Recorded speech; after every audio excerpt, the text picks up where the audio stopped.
प्यारे बच्चों नमस्कार। आज हम बताना चाहते हैं पृष्ठ आवेश वितरण अध्याय 1 का है। भौतिक ज्ञान भाग 1 कक्षा 12 का है जो है। तो अब जो है एक पृष्ठ है जिस पर जो है सतत रूप से आवेश वितरित है। उस जिसका मतलब है जो है पृष्ठ यस, और इसमें से एक सूक्ष्म अवयव ले लेते हैं। एक बिंदु है वो से आर डैश दूरी पर ये है ds। यहां से एक बिंदु पी लेते हैं, इसे मिला देते हैं, और एक वो से आर दूरी पर है। इसका जो है इसकी दूरी ds और p की बीच की दूरी r dash vector minus r vector r है।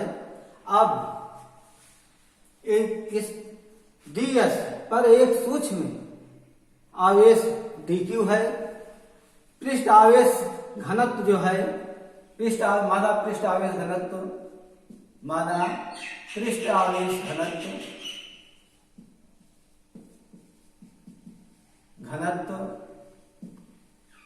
सिग्मा है। तो dq बराबर हो जाएगा सिग्मा ds। अब हमको क्या निकालना है?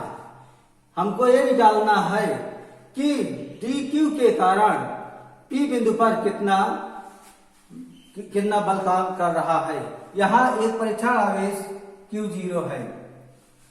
तो हम निकालते हैं कितना इस पर बल काम करेगा। d वेक्टर d बराबर 1/4 पाई एप्सिलॉन 0 dq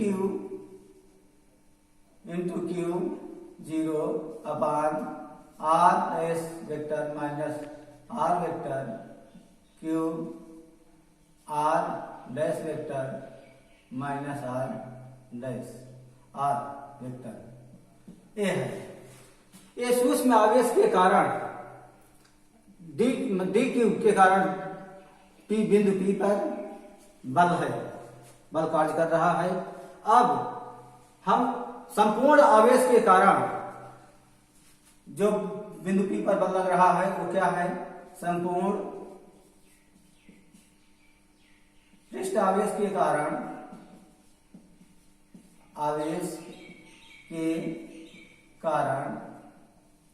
p बिंदु पर लगने वाला बल क्या हो जाएगा? इसका हम समाकलन कर लेते हैं। तो पहले हम क्या करते हैं? df वेक्टर df बराबर 1/4 पाई एप्सिलॉन 0 dq की जगह सिग्मा ds इंटू dq बटे r dash vector minus vector r q r dash minus r vector ये है। अब इसका जो है समाकलन कर लेते हैं। समाकलन ये वेक्टर यह बराबर 1/4 पाई एप्सिलॉन 0 q0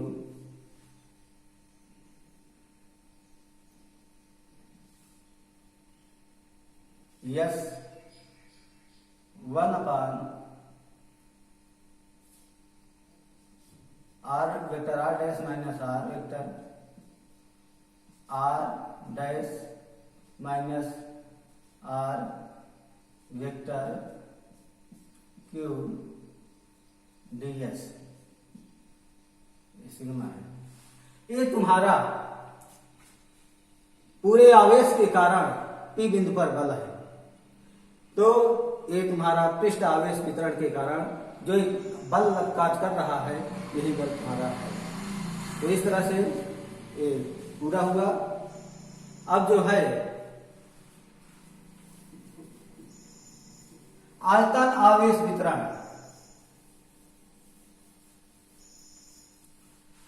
आयतन आवेश वितरण दूसरी हेडिंग है।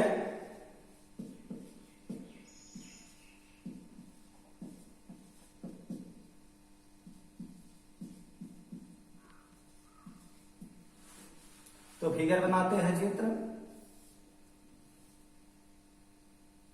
एक जो है गोला है, उस पर समान रूप से आवेश वितरित है। इस गोले का पूरा आयतन V है। इसमें से एक छोटा अवयव, सूक्ष्म अवयव dV काट लेते हैं, जिसके कारण हम एक बिंदु P लेते हैं। P पर जो कि O बिंदु से P की दूरी R है, वेक्टर R है, और dV की दूरी R डैश वेक्टर है, इसको मिला देते हैं। ये दूरी तुम्हारी vector R dash minus R होगी। इस तरह से अब माना आयतन आवेश वितरण, आवेश का घनत्व, माना आवेश का घनत्व,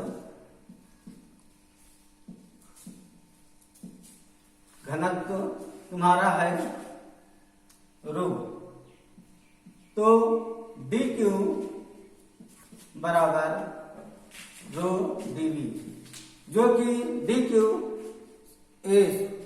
सूक्ष्म अवयव का पर आवेश है, जो कि dq सूक्ष्म अवयव पर आवेश है। तो dq के कारण यहां एक प्रेक्षण आवेश है q0, जिसे q नॉट भी कहते हैं।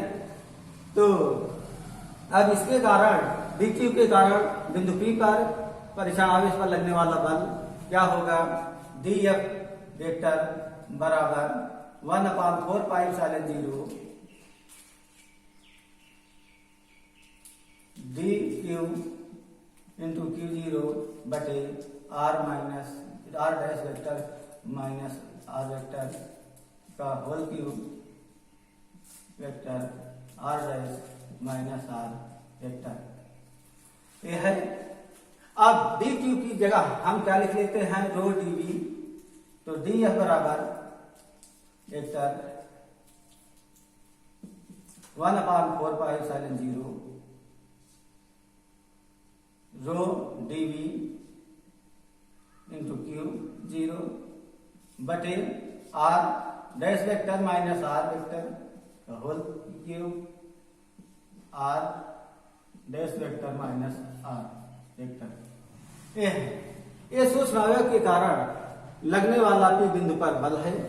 अब हम पूरे आवेश के कारण जो बल लगता है P बिंदु पर वो निकाल लेते हैं।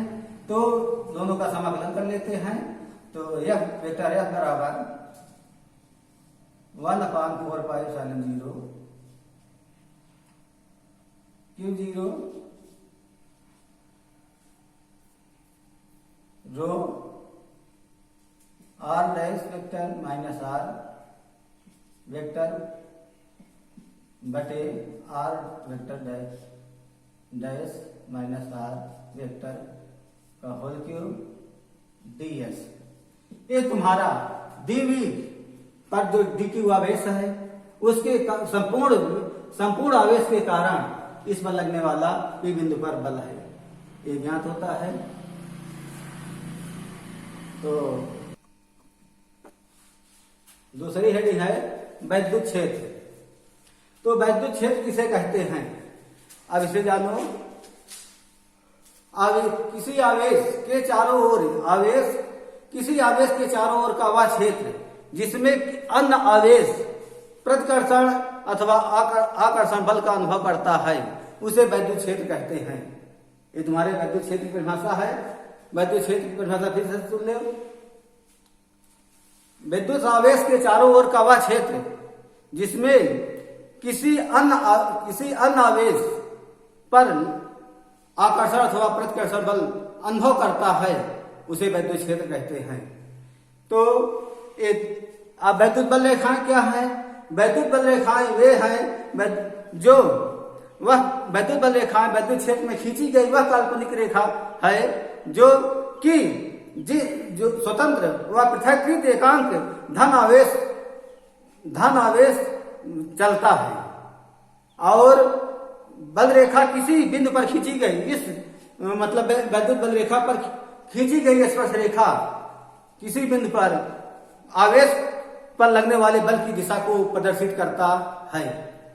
यह है तुम्हारा अगर कोई गोला धनावेशित गोला, जैसे मान लो यह है धनावेशित गोला है, अगर वैद्युत क्षेत्र इसके पास कोई अन्य धनावेशित गोला रख दिया जाता है तो प्रतिकर्षण के कारण ये अनंत तक वैद्युत बल रेखाएं चली जाती हैं और अनंत तक वैद्युत बल रेखाएं सीधी चली जाती हैं। अगर कोई धन आवेशित के बजाय ऋण आवेशित गोला है तब इसके अगर पास निकट कोई अन्य धनावेशित गोला रखा हुआ है तब जो है ये मतलब कि वैद्युत बल रेखाएं जो है अनंत से ऋण आवेश पर की ओर आ जाती हैं जो कि एक सीधी होती हैं और इस तरह से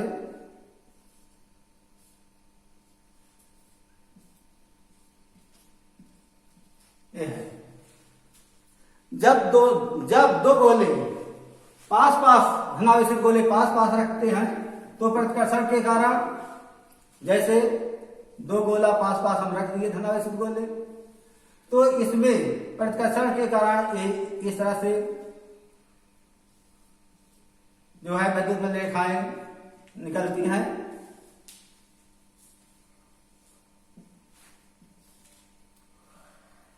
इस तरह से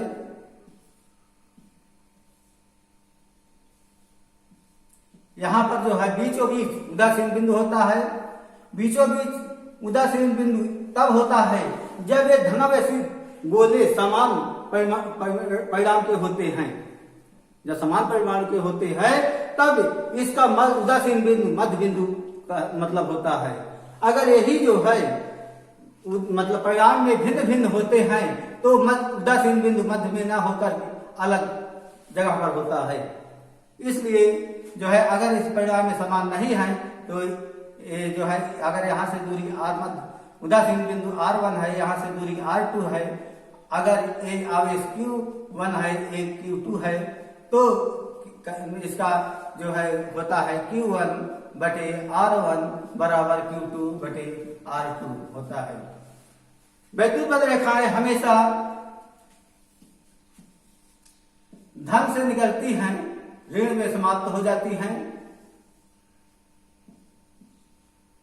इस तरह से धन से निकलती हैं और ऋण पर जो है समाप्त हो जाती हैं। तो अब वैद्युत बल रेखाओं के गुण, वैद्युत बल रेखाएं हमेशा जो है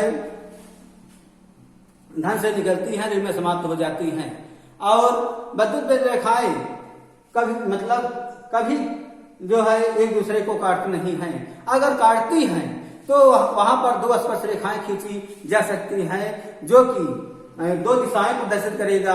वैद्युत बल बल की दो दिशाएं प्रदर्शित करेगा, इसलिए जो है ये असंभव है। वैद्युत बल रेखाएं लचकदार होती हैं जो कि हमेशा धन से निकलती है, ऋण में प्रवेश करती है। ये तुम्हारा वैद्युत बल रेखाओं का गुण है। और जो है ये बल रेखाएं किसी भी बिंदु पर अगर स्पर्श रेखाएं खींची जाती हैं तो उस बिंदु पर दिशा को प्रदर्शित करता है। और जो है बस यहीं पर आज हम समाप्त करते हैं। हो गया, बंद करें हम।